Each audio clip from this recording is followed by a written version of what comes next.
Nous sommes avec Christian Prudhomme. Bonjour. Bonjour. Vous êtes le directeur du Tour de France. Est-ce que, comme Jean-Marie Leblanc, ce matin, vous saluez le geste courageux de l'équipe T-Mobile? Bien sûr, nous étions en contact avec les dirigeants de l'équipe allemande depuis lundi, c'est-à-dire depuis la révélation de l'affaire par El País, en tout cas depuis que le nom de Jan Ullrich était sorti dans les journaux. On était en contact quasiment heure par heure, et dès lors que nous avons, récupéré hier tard dans la soirée le document officiel du ministère de l'Intérieur espagnol et de la garde civile, et que donc les dirigeants de l'équipe allemande en ont eu connaissance, ils n'ont pas hésité, leurs mains n'ont pas tremblé, et c'est évidemment un acte de courage que l'on salue, parce qu'il faut le faire avec un coureur qui est le seul coureur allemand jamais vainqueur du Tour de France, et qui était, comme vous le disiez, l'un des grands favoris du Tour 2006. C'est un acte de courage, de la même manière que la formation Phonak de John Lelang, il y a quelques semaines, et de manière préventive, avait décidé d'écarter 2 coureurs qui sont effectivement sur la liste.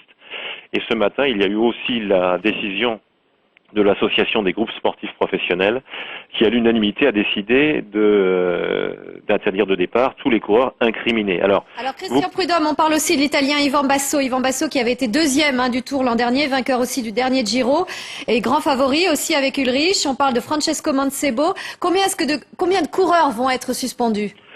C'est une demi-douzaine de coureurs qui devaient participer au Tour de France et qui sont sur cette liste. Alors, une demi-douzaine de coureurs, mais certains effectivement très connus. Les noms incriminés sont ceux qu'on retrouve dans la liste. Je voudrais préciser, en ce qui concerne l'équipe Astana Wurth, que nous avions décidé de ne pas prendre, mais le tribunal arbitral du sport, lui, en a décidé autrement. Et on a vraiment un regret, c'est que cette liste officielle ne soit pas arrivée 24 heures plus tôt, parce que dans le document de la garde civile, il y a des noms de coureurs qui sont sur le Tour et qui doivent donc maintenant logiquement être récusés par leur formation, mais aussi des coureurs de la même équipe qui ne sont pas sur le Tour de France, à tel point qu'on peut réellement se demander si ça n'est pas un dopage d'équipe. Donc on regrette vraiment d'avoir eu ces pièces officielles 24 heures trop tard. Christian Prudhomme, le Tour de France 2006 n'est pas menacé? Absolument pas. Vous savez, c'est le Tour qui enfante, qui engendre ses propres champions. La course va partir, il va y avoir des victoires, on va se réjouir. La chose la plus importante, c'est de chasser la suspicion.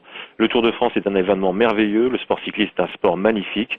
Il faut chasser la suspicion, et l'ennemi, ça n'est vraiment pas le vélo, l'ennemi c'est le dopage. Il sévit dans tous les sports, mais aussi, hélas, encore aujourd'hui dans le vélo. Et il faut dire à ceux qui n'ont toujours pas compris, maintenant, c'est fini. Et tous ces coureurs exclus ne seront pas remplacés? Non, ils ne seront pas remplacés.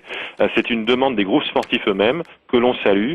L'Union cycliste internationale était elle aussi d'accord avec ça.